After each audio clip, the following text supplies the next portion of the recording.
یہ مہینہ جس کو ذی الحجہ کا مہینہ کہا جاتا ہے، یہ وہ مہینہ ہے کہ جس میں دین اسلام کی ایک بڑی عظیم الشان عبادت یعنی حج بیت اللہ کی ادائیگی ہوتی ہے، اور اللہ رب العزت نے زندگی میں ایک بار ہر صاحب استطاعت، صاحب حیثیت مسلمان پر حج بیت اللہ کو فرض قرار دیا ہے۔ حج بیت اللہ کی اکثر عبادتیں، اس کے اکثر اعمال، اکثر افعال، اکثر ارکان وہ ہیں جو حضرت ابراہیم علیہ السلام اور ان کی بیوی حضرت حاجرہ اور ان کے بیٹے حضرت اسماعیل علیہ السلام کی ادائیں ہیں۔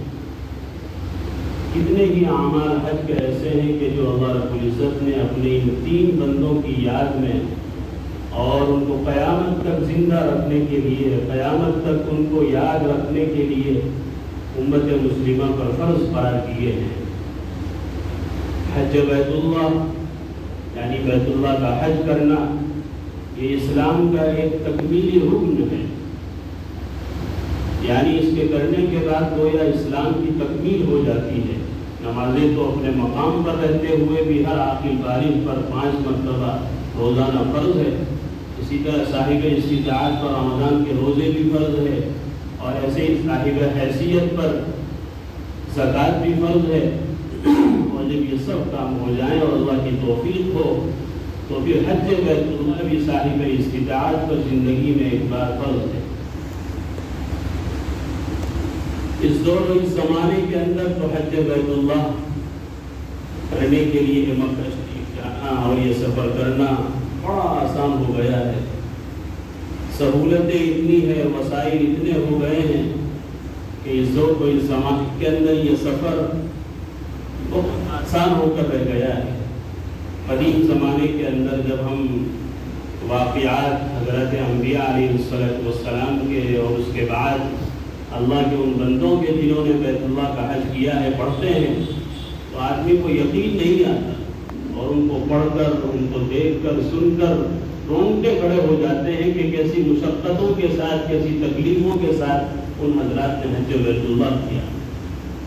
تو زیادہ دور کی بات نہیں ہے، ابھی 50، 60، 70 سال پہلے بھی آپ اگر پیچھے مڑ کر دیکھیں اور ان حضرات سے پوچھیں کہ جنہوں نے 60 سال، 70 سال پہلے حج کیا تھا، ان سے ذرا اس زمانے کے حالات معلوم کر کے دیکھیے گا کہ کیسی تکلیفیں، کیسی مشقتیں، کیسی صعوبتیں برداشت کرنی پڑتی تھی، تب جا کر حج جیسے فریضے کی ادائیگی ہوتی تھی۔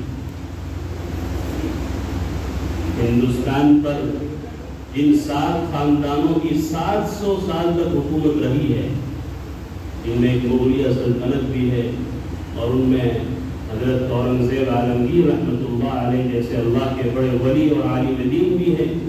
ان 7 خاندانوں میں سے جن کی 7 سال حکومت ہندوستان پر رہی ہے، کسی بھی بادشاہ نے بیت اللہ کا منہ نہیں دیکھا، کعبہ نہیں دیکھا، حج نہیں کیا۔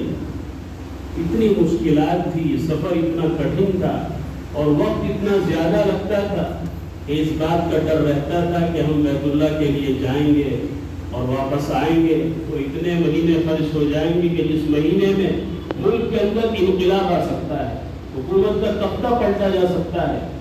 3 مہینے آنے میں، 3 جانے میں، 6 مہینے کے اندر کیا نہیں ہو جاتا۔ اسی لیے اورنگزیب عالمگیر رحمۃ اللہ علیہ جو اپنے وقت کے بڑے ولی اللہ، بڑے عالم بھی تھے، بڑے عادل اور منصف حاکم اور بادشاہ بھی تھے، ہر سال اپنی طرف سے 400 لوگوں کو حج بیت اللہ کے لیے اپنے خرچے پر بھیجتے تھے، اور جب سمندری سفر سے ان کو روانہ کرتے تھے تو ایک جملہ بولا کرتے تھے، کہتے تھے کہ روزہ اقدس پر حاضر ہو کر سلام کہنا، اور سلام کہنے کے بعد کہنا کہ اورنگزیب کو ہندوستان کی جیل سے آپ کب آزاد کرا رہے ہیں۔ ہر سال وہ آنا چاہتا ہے، لیکن حالات ایسے ہیں، ان کی مسائل ایسے ہیں، سیاسی حالات ایسے ہیں کہ جن کی وجہ سے آنا ذرا دشوار ہے، پریشانی کا سبب ہے۔ یہ بھی اللہ نے ایک بہت بڑی ذمہ داری مجھے اس ملک کی دی ہے مسلمانوں کی اور جنتا کی خدمت کا موقع دیا ہے، یہ بھی کوئی چھوٹا کام نہیں ہے، لیکن میری تمنا ہے کہ میں روزہ اقدس پر حاضر ہوں، حرمین شریفین کی زیارت کروں، بیت اللہ کا حج کروں، لیکن موقع نہیں مل پایا، طرح دنیا سے رخصت ہو گئے۔ حکومت ہے، دولت ہے، ثروت ہے، ہر طرح کے اختیارات ہیں، وسائل ہیں، سب کچھ ہیں، راستہ اتنا پرخطر تھا اور سفر اتنا صعوبت بھرا اور مشقت بھرا تھا کہ یہ حضرات سب کچھ ہوتے ہوئے بھی، سب کچھ چاہتے ہوئے بھی بیت اللہ کا منہ نہیں دیکھ پائے۔ حضرت شاہ عبدالعزیز صاحب محدث دہلوی رحمۃ اللہ علیہ آج ان کی قبر یہی آپ کے دہلی میں مہدیان قبرستان میں ہے۔ حضرت شاہ ولی اللہ صاحب محدث دہلوی کے بڑے بیٹے ہیں، انہوں نے اپنے زمانے میں 2 فتوے دیے تھے ہندوستان کے مسلمانوں کے لیے حج کے تعلق سے۔ پہلا فتویٰ یہ دیا تھا کہ ہندوستان کے مسلمانوں پر حج فرض ہے ہی نہیں، چاہے وہ کتنا ہی بڑا صاحب مال کیوں نہ ہو۔ وجہ یہ تھی کہ راستہ پرامن نہیں تھا۔ بیت اللہ کے حج کے لیے ایک شرط یہ بھی ہے کہ جب آپ جائیں، جس راستے سے جائیں اور آئیں، وہ راستہ پرامن ہونا چاہیے، پرخطر نہیں ہونا چاہیے۔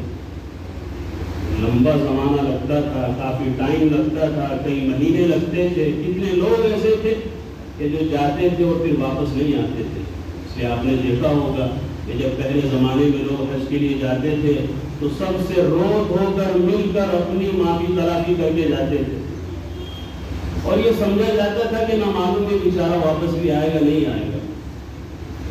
اسی وجہ سے تاریخ کے اندر لکھا ہے کہ حضرت سید احمد شہید اور شاہ اسماعیل شہید رحمۃ اللہ علیہ جس قافلے کے ساتھ حج بیت اللہ کے لیے گئے تھے، 210 آدمی تھے جب گئے، اور جب واپس آئے تو صرف 11 آدمی واپس آئے تھے، باقی کچھ جاتے ہوئے کچھ آتے ہوئے راستے میں ہی فوت ہو گئے۔ صرف 11 آدمی بچ کر آئے۔ ایسا پرخطر راستہ تھا، راستے میں لوگ لوٹ لیا کرتے تھے، مار دیا کرتے تھے، اور راستے میں لڑائیاں ہو جایا کرتی تھی، کئی مہینے جنگوں میں گزر جایا کرتی تھی، اور ایسے پرخطر حالات ہوتے تھے کہ جس کی وجہ سے اس زمانے کے علماء اور علماء کے سرخیل حضرت شاہ عبدالعزیز صاحب محدث دہلوی رحمۃ اللہ علیہ کو یہ فتویٰ دینا پڑا کہ ہندوستان کے مسلمانوں پر حج فرض نہیں ہے۔ اور اسی وجہ سے ایک عالم نے کتاب لکھی اور اس میں ایسے واقعات لکھے کہ من مات بطرین مکہ جوان، کون کون مسلمان ہیں، کون کون ایسے حاجی حضرات ہیں، کون کون ایسے علماء اور محدثین ہیں جو اپنے علاقے سے حج کے لیے گئے، لیکن راستے میں اتنی تکلیفیں، سفر میں اتنی مصیبتیں آئیں کہ وہ بھوک کی وجہ سے مر گئے، اپنے وطن کو واپس نہیں آئے۔ اور ایک کتاب لکھی من مات بطریق مکہ عطشان، کتنے ہی لوگ ایسے ہیں جو مکہ جاتے ہوئے آتے ہوئے بھوک کی وجہ سے اور پیاس کی وجہ سے شہید ہو گئے، پانی میسر نہیں ہوتا تھا۔ آج اللہ کا کتنا بڑا کرم ہے، سہولتیں کیسی اللہ نے ہمیں دی ہیں، کیسی سہولتوں کی بھرمار ہمارے پاس آ گئی ہیں۔ اس کے باوجود بھی اگر کوئی اس فریضے کی ادائیگی میں ہیلے بہانے کرتا ہے، سستی کرتا ہے اور طرح طرح کی اپنی ذاتی مصروفیات کی وجہ سے اس فرض کی ادائیگی میں تاخیر کرتا ہے، تو وہ بہت بڑا مجرم ہے، بہت بڑا خطا کار ہے۔ اور نبی اکرم صلی اللہ علیہ وسلم کی اس وعید کا مستحق اور مصداق ہے کہ جس کو اللہ رب العزت نے صاحب حیثیت بنایا، موقع دیا، وقت دیا، اس کے باوجود بھی اس نے حج نہیں کیا، اب اس کی مرضی ہے چاہے وہ یہودی ہو کر مرے یا نصرانی ہو کر مرے۔ حج بیت اللہ اور حرمین شریفین جیسی مقدس جگہیں اللہ نے زمین پر رکھی ہیں، زمین پر اتاری ہیں، جو جنت کے نظارے ہیں، جو جنت کا گویا کہ ایک نقشہ ہے، وہ اتنا بڑا محروم ہے کہ وہاں تک ان نقشوں کو دیکھنے کی ہمت رکھتا ہے، وسعت رکھتا ہے۔ اللہ نے اس کو حیثیت دی ہے، اس کے باوجود بھی وہ دنیا میں، دنیا کے کاموں میں اور یہاں کے کاروبار میں اتنا الجھا ہوا ہے کہ اس کو دنیا کی جنت دیکھنے کا موقع نہیں ملتا۔ تو نبی پاک صلی اللہ علیہ وسلم نے بڑی ناراضگی کا اظہار کرتے ہوئے فرمایا پھر اس کو اس کی کوئی پرواہ نہیں ہے، چاہے وہ یہودی ہو کر مرے یا نصرانی ہو کر مرے۔ اس لیے اس مہینے کے اندر حج بیت اللہ کے لیے پوری دنیا سے لوگ قافلوں کی شکل میں حرمین شریفین پہنچتے ہیں اور اس بڑے فریضے کی ادائیگی کے لیے جاتے ہیں۔ ایک فتویٰ تو شاہ عبدالعزیز محدث دہلوی نے وہ دیا جو ابھی میں نے آپ سے عرض کیا. دوسرا فتویٰ یہ دیا کہ اگر کسی کو جانے کا شوق ہی ہے، کسی کو مرنا ہی ہے جا کر، تو اس کو چاہیے کہ وہ حج پر جانے سے پہلے اپنی بیوی کو طلاق دے دے اور اپنی جائیداد تقسیم کر کے جائے. اس لیے کہ جا تو رہا ہے لیکن آنے کی امید بہت کم ہے، تو کہیں اس کی بیوی معلق نہ رہ جائے، بیچ میں نہ لٹکی رہ جائے، اس لیے اس کو طلاق دے کر جائے تاکہ وہ بیچاری کہیں اور چلی جائے، کسی اور کا گھر بسائے، آپ کی وجہ سے اس کی زندگی خراب نہ ہو، معلق ہو کر لٹک کر نہ رہ جائے. اور دوسرے اس وجہ کے جو آپ کی جاگیر ہے، آپ کی جو میراث ہے، آپ کی جو دولت ہے، جائیداد ہے، وہ تقسیم کر کے جائے. اس لیے کہ آپ جا رہے ہیں تو گویا کہ بس بڑے سفر کے لیے جا رہے ہیں، واپسی کا چانس بہت کم ہے، اس لیے اپنی جاگیر کو تقسیم کر کے جائے. آپ اندازہ لگائیے ان دونوں فتووں سے کہ کیسا ماحول ہوگا، کیسا دور ہوگا، کتنی مصیبتیں ہوں گی، کتنی مشقتیں ہوں گی اس سفر کے اندر. لیکن آج اللہ رب العزت نے کیسی سہولتیں عطا فرمائی ہے، اور حدیث شریف کے اندر تو یہیں بیٹھے بیٹھے ہمیں روزانہ حج اور عمرے کا ثواب دیا گیا ہے. حدیث شریف کے اندر آتا ہے جو شخص فجر کی نماز جماعت سے پڑھے اور نماز سے پڑھنے کے بعد اپنی جگہ بیٹھا رہے، اللہ کے ذکر میں مشغول رہے، اپنی جگہ سے اٹھے نہیں، اپنی جگہ بیٹھے بیٹھے اللہ کے ذکر میں مشغول رہے اور پھر اشراق کی 2 رکعت نماز پڑھ لے، تو حدیث شریف کے اندر آتا ہے کہ اس کو ایک حج اور ایک عمرے کا ثواب ملتا ہے. کہیں جانے کی ضرورت نہیں ہے، 1 روپیہ بھی خرچ کرنے کی ضرورت نہیں ہے، کہیں فلائٹ بک کرانے کی یا اسی طرح دیگر اسباب و وسائل بھی مہیا کرنے کی ضرورت نہیں ہے، زیادہ جھک مارنے کی ضرورت نہیں ہے. 20-25 منٹ وقت کی قربانی دینی ہے، اور اس وقت میں بھی ہمیں کوئی پلین نہیں اڑانا ہوتا، جا کر سونا ہی ہوتا ہے، جا کر اپنا وقت ہی برباد کرنا ہوتا ہے. کون سا اس وقت بزنس شروع ہو جاتا ہے، کون سی مارکیٹ کھل جاتی ہے، کون سی دکان کھل جاتی ہے کہ جو ہمیں تقاضا لگا رہتا ہے کہ ادھر نماز ختم ہو اور ہم بھاگیں. یہ بڑی محرومی کی بات ہے کہ نبی پاک صلی اللہ علیہ وسلم کے صدقہ طفیل میں اللہ رب العزت نے اس امت پر کیسی نوازشوں کی بارش فرمائی ہے.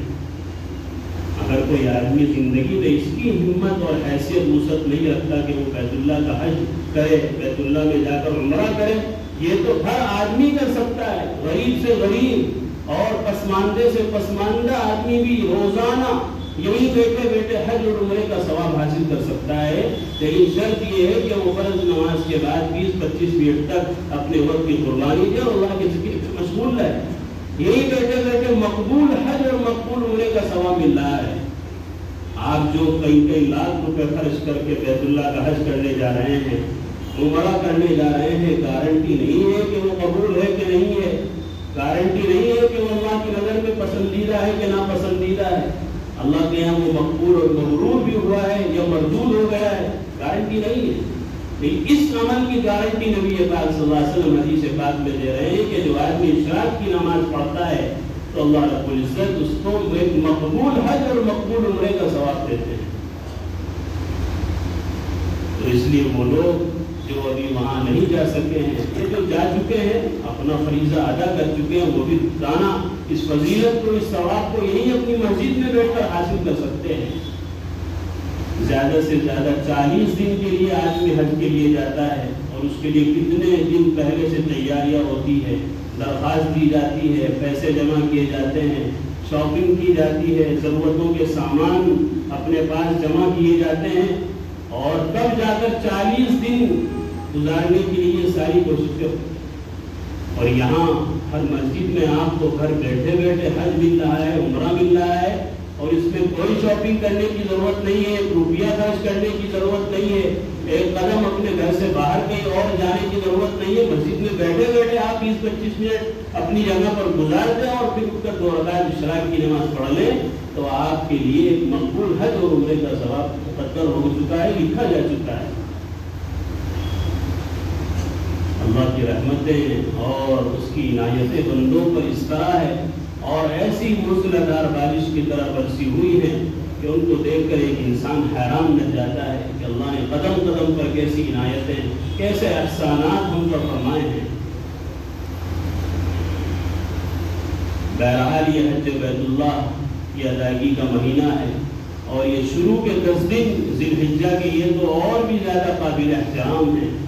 نبی پاک صلی اللہ علیہ وسلم نے ارشاد فرمایا کہ اللہ تعالیٰ کے نزدیک کسی اور دن میں عبادت کرنا اتنا پسندیدہ نہیں ہے جتنا کہ ذی الحجہ کے شروع کے 10 دنوں میں عبادت کرنا افضل اور پسندیدہ ہے۔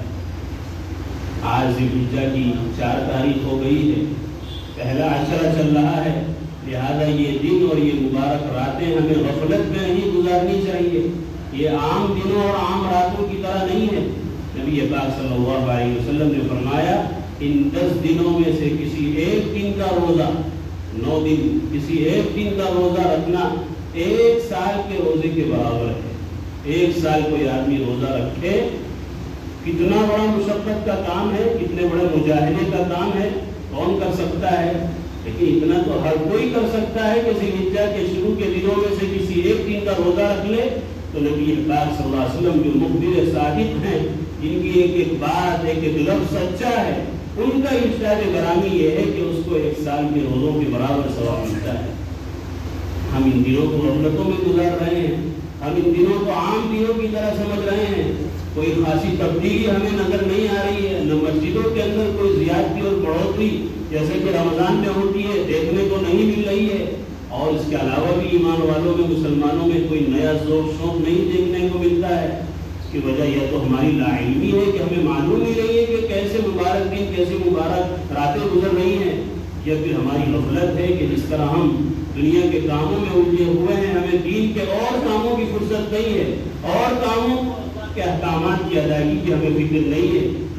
دن بھی گزر رہے ہیں تو گزر جائیں، ہمیں اس کی بھی فکر نہیں ہے۔ اور یہ جو راتیں گزر رہی ہیں حدیث پاک کے مطابق، یہ راتیں ایسی ہیں کہ ان 10 راتوں میں سے کسی ایک رات میں جا کر عبادت کر لینا اللہ کے نزدیک ایسا ہے جیسا کہ اس بندے نے شب قدر میں عبادت کی۔ شب قدر میں، شب قدر کتنی بڑی رات ہے۔ رمضان مبارک میں آپ سنتے ہیں کہ انا انزلناہ فی لیلۃ القدر، شب قدر اتنی بڑی رات ہے کہ اس میں اللہ نے قرآن نازل فرمایا، اور اس میں عبادت کر لینا 1000 مہینوں میں عبادت کرنے سے بہتر ہے۔ اتنی بڑی رات جو رمضان میں کوشش اور تلاش کے بعد ملتی ہے، وہ اللہ رب العزت ہمیں ان 10 راتوں میں ہی عطا فرما رہے ہیں۔ ان 10 راتوں میں کوئی آدمی اگر جا کر عبادت کر لیتا ہے، کسی ایک رات کو وصول کر لیتا ہے، تو ایسا ہے جیسا کہ اس نے شب قدر میں عبادت کی ہو۔ یہ ترمذی شریف کی روایت ہے، صحیح ترین روایت ہے۔ اسی لیے میرے عزیزوں، ہمیں غفلت سے بیدار ہونا چاہیے، غفلت و سستی کو چھوڑنا چاہیے، اور زندگی کے نامعلوم کتنے ایام، کتنے مہینے، کتنے سال بچے ہیں، ہمیں ان ایام کو، ان لمحات کو، زندگی کے ان سانسوں کو غنیمت جان کر اللہ کی عبادت میں لگا دینا چاہیے۔ اور یہ جو موقع بھرے ایام اور راتیں چل رہی ہیں، ان کو صرف اور صرف اللہ کی عبادت میں، آخرت کی تیاری میں، اللہ کو خوش کرنے میں گزارنا چاہیے۔ نبی پاک صلی اللہ علیہ وسلم خود بھی ان 10 دنوں میں روزوں کا اہتمام فرماتے تھے، عبادت کا اہتمام فرماتے تھے، اور امت کو بھی اس کی تلقین فرماتے تھے۔ اسی وجہ سے قرآن کریم کی سورہ والفجر کے اندر اللہ نے جو 10 راتوں کی قسم اٹھائی ہے، والفجر ولیال عشر، قسم ہے صبح کے وقت کی، فجر کے وقت کی، ولیال عشر، اور 10 راتوں کی۔ یہ 10 راتیں کون سی ہیں؟ حضرات مفسرین میں سے اکثر کی رائے یہ ہے کہ یہ 10 راتیں ذی الحجہ کے شروع کی 10 راتیں ہیں، ذی الحجہ کے عشرے کی شروع کے 10 دنوں کی 10 راتیں ہیں۔ اللہ رب العزت کسی بات کی قسم اٹھائیں، قسم کھائیں، کسی بات کی قسم کب اٹھائی جاتی ہے؟ جب وہ چیز قابل احترام ہو۔ اللہ کی قسم، اللہ بڑی قابل احترام ہستی ہے۔ بہت سے لوگ جہالت میں قرآن کی قسم اٹھاتے ہیں، کعبے کی قسم اٹھاتے ہیں، کیوں؟ اس لیے کہ کعبہ احترام کی چیز ہے، قرآن احترام کی چیز ہے، تو اللہ رب العزت کی قسم اٹھا رہے ہیں، قسم کھا رہے ہیں، تو وہ پھر ظاہر سی بات ہے کتنی احترام کی چیزیں ہوں گی وہ جن کی اللہ نے قسم اٹھائی۔ وہ راتیں کتنی احترام کی اور عظمت کی راتیں ہوں گی کہ اللہ رب العزت نے ان 10 راتوں کی قسم کھائی ہے۔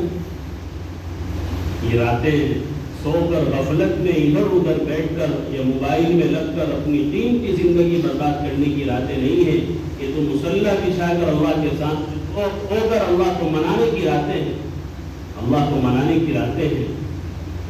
اور اسی مہینے کے شروع کے 10 دنوں میں سے 10ویں دن سے اللہ کی ایک بڑی عبادت قربانی کا فریضہ بھی انجام دیا جاتا ہے۔ اور یہ سیدنا حضرت ابراہیم علیہ السلام کی ایک ادا کی نقل ہے اور ان کی یادگار ہے۔ حضرت ابراہیم علیہ السلام ملت اسلامیہ کے اور ملت ابراہیمیہ کے سردار ہیں، سرخیل ہیں۔ اللہ رب العزت نے ان کی بہت ساری ادائیں اس امت کو عطا فرمائی ہے، اس امت کی عبادت کا حصہ بنائی ہے۔ میں نے ابھی آپ سے عرض کیا کہ حج بیت اللہ کی کتنی عبادتیں، کتنے اعمال ایسے ہیں کہ جو ان حضرات کی یاد میں کیے جاتے ہیں۔ حج کی قربانی جس کو دم شکر کہا جاتا ہے وہ بھی انہیں کی یاد میں ہے۔ صفا مروہ کی سعی ہے، یہ ان کی حضرت اسماعیل کی والدہ حضرت ہاجرہ رضی اللہ عنہا کی یاد ہے۔ اور اسی طرح معلوم کتنے وہاں کے ارکان اور اعمال ہیں جو اس گھرانے کی یادگار ہیں۔ دنیا کے اندر بھی ہم دیکھتے ہیں کہ جب کوئی بڑا آدمی ہوتا ہے تو اس کی یاد کے لیے بورڈ لگائے جاتے ہیں، سڑکوں کے نام رکھے جاتے ہیں، گاندھی سڑک، گاندھی روڈ، روڈوں کے نام بڑے آدمی کے اس پر رکھے جاتے ہیں، ایئرپورٹ کے نام رکھے جاتے ہیں، اندرا گاندھی انٹرنیشنل ایئرپورٹ اندرا گاندھی کے نام پر۔ اسی طرح چوکوں چوراہوں پر اشفاق اللہ خان چوک، فلا چوک، تاکہ بڑوں کی بزرگوں کی یادگار رہے۔ اللہ رب العزت نے بھی اس بڑے نبی کی یادگار کے لیے اور ان کی ہر نقل اور ہر ادا کو اس امت میں یاد رکھنے کے لیے ان کی بہت سی یادیں قائم کی ہیں۔ یہ قربانی بھی حضرت ابراہیم علیہ السلام کی سنت اور ان کے اس عظیم اور عجیب و غریب واقعے کی یاد ہے جو انہوں نے اپنے بیٹے حضرت اسماعیل کو ذبح کے وقت اللہ کے سامنے پیش کیا تھا۔ اس کا واقعہ قرآن کریم کی سورہ والصافات میں موجود ہے۔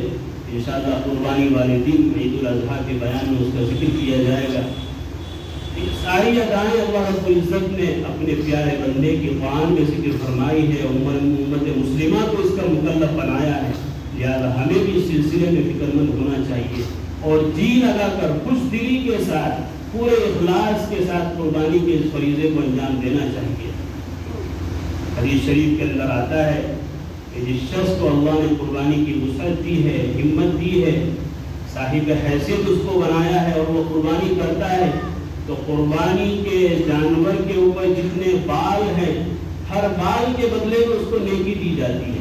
حدیث شریف میں حضرات صحابہ نے اللہ کے نبی سے پوچھا نا کہ اللہ کے نبی جو ہر سال قربانی کرتے ہیں، اتنے سارے جانور ذبح ہوتے ہیں، اس کا کیا پس منظر ہے، کیا بیک گراؤنڈ ہے، اس کا کیا مقصد ہے؟ فرمایا یہ سنت ابیکم ابراہیم، یہ تمہارے ابا جان حضرت ابراہیم کی سنت ہے۔ ٹھیک ہے، سنت ہے، ہمیں کیا ملے گا؟ ان کی تو یادگار زندہ ہوگی، ان کی یاد تازہ ہوگی، لیکن ہمیں کیا ملے گا آخرت میں؟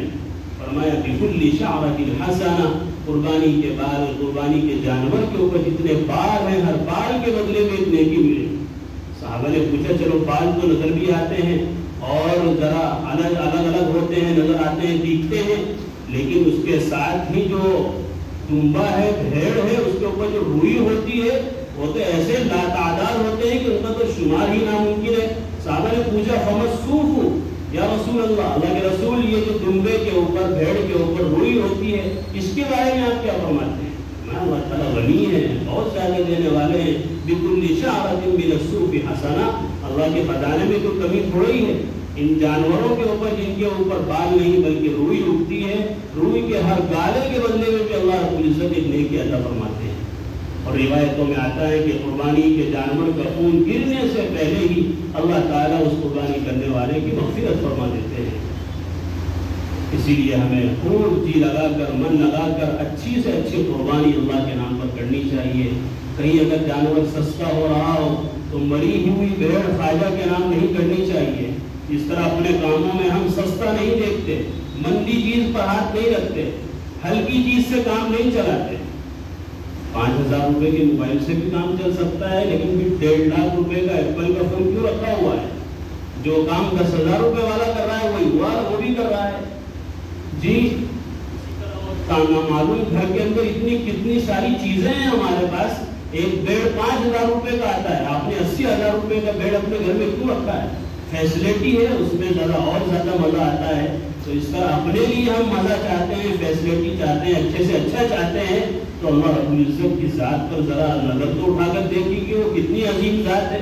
ان کے نام پر کتنی خوشی سے قربانی ہونی چاہیے، کتنی بڑی قربانی ہونی چاہیے اور کتنی عمدہ سے عمدہ ہونی چاہیے۔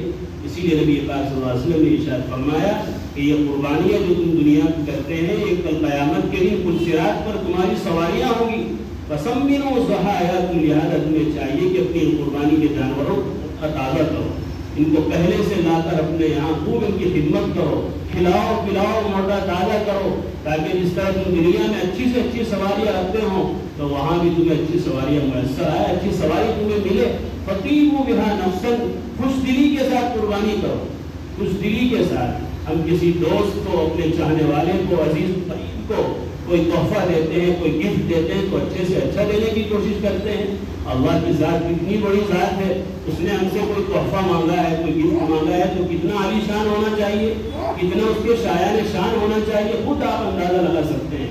حالانکہ اللہ رب العزت کو نہ تو قربانیوں کا گوشت پہنچتا ہے، نہ خون ملتا ہے، کچھ بھی نہیں۔ لن ينال الله لحومها ولا دماؤها ولكن يناله التقوى منكم، اللہ کے یہاں تمہاری قربانیوں کا نہ گوشت پہنچتا ہے، گوشت بھی تم ہی کھاتے ہو، نہ خون پہنچتا ہے، بلکہ اللہ کے یہاں تو تمہارے دلی کیفیت، قربانی کا کیا جذبہ ہے، تمہارے دل میں اس وقت کیا چل رہا ہے، یہ کیفیت اللہ کے یہاں پہنچتی ہے، اور یہی کیفیت اللہ کے یہاں مطلوب اور پسندیدہ ہے۔ اس لیے میرے عزیز و باقی مسائل تو آپ کو بتائے جاتے رہیں گے، اور ایک کتاب بھی چھوٹی سی پچھلے سال بھی وہ تقسیم ہوئی تھی، پچھلے سال تو اردو میں بھی چھپ گئی تھی، لیکن اب کے موقع نہیں ہو پایا تو صرف ہندی میں چھپی ہے۔ چھوٹی سی کتاب ہے، 32 صفحے کی، آپ آدھے گھنٹے میں، پون گھنٹے میں ایک جگہ بیٹھ کر پڑھ سکتے ہیں، تاکہ قربانی کے موٹے موٹے تمام مسائل، قربانی کی نیتیں اور احکام آپ کے سامنے آ جائیں، اور آپ شریعت کی روشنی میں اپنی قربانی کو انجام دینے کی کوشش کریں۔ تو آپ یہیں سے لے کر جائیں، انشاءاللہ بھی کتاب آ جائے گی، اور اس کا ایک چھوٹا سا ہدیہ بھی ہم رکھتے ہیں اس نیت سے، تاکہ مفت کی چیز کی تو چونکہ قدر نہیں ہوتی تو کم از کم کچھ تو ہمارا دین پر خرچ ہونا چاہیے۔ تو 20 روپیہ اس کا ہدیہ ہے، جو آدمی اس کتاب کو یہاں سے لے وہ 20 روپیہ مسجد کے گلے میں ڈال دے، مسجد کا تعاون بھی ہو جائے گا، اور اس دین کی جو کتاب ہے، ان مسائل کی جو کتاب ہے، اس کا ایک ہدیہ بھی ہو جائے گا، اور انشاءاللہ بقیہ مسائل آپ کو نمازوں کے بعد یا عید والے دن آپ کے سامنے پیش کیے جائیں گے۔ اللہ تعالی ہم سب کو اس کی توفیق عطا فرمائے۔ انشاءاللہ 9 ذی الحجہ یعنی آنے والے بدھ کی فجر سے تکبیر تشریق بھی شروع ہو جائے گی، جو ہر نماز کے بعد ایک مرتبہ پڑھنا واجب ہے، مردوں پر بھی، عورتوں پر بھی، امام پر بھی، مقتدی پر بھی، اپنی نماز پڑھنے والوں پر بھی، سب پر۔ عورتوں کو آہستہ پڑھنا چاہیے، مردوں کو بلند آواز سے، اللہ اکبر اللہ اکبر لا الہ الا اللہ اللہ اکبر اللہ اکبر وللہ الحمد۔ یہ تکبیر انشاءاللہ بدھ سے یعنی 9 ذی الحجہ کی فجر سے شروع ہوگی، اور 13 ذی الحجہ کی یعنی سنڈے کی عصر تک 23 نمازوں میں انشاءاللہ یہ پڑھی جاتی ہے، یہ واجب ہے۔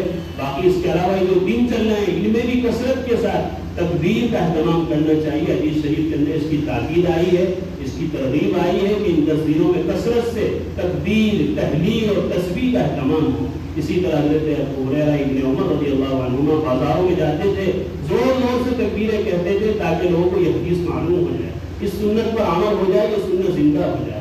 اللہ تعالیٰ مجھے بھی آپ کو اس کی توفیق عطا فرمائے۔ انشاءاللہ ہماری اس مسجد میں، مسجد الحبیب میں عید الاضحیٰ کی نماز 6:30 بجے ہوگی، مسجد کی گھڑی کے مطابق 6:30 بجے انشاءاللہ عید الاضحیٰ کی نماز ہوگی۔ آپ خود بھی یاد رکھیں اور اپنے آس پڑوس والوں کو اس سے مطلع فرما دیں۔ جزاک اللہ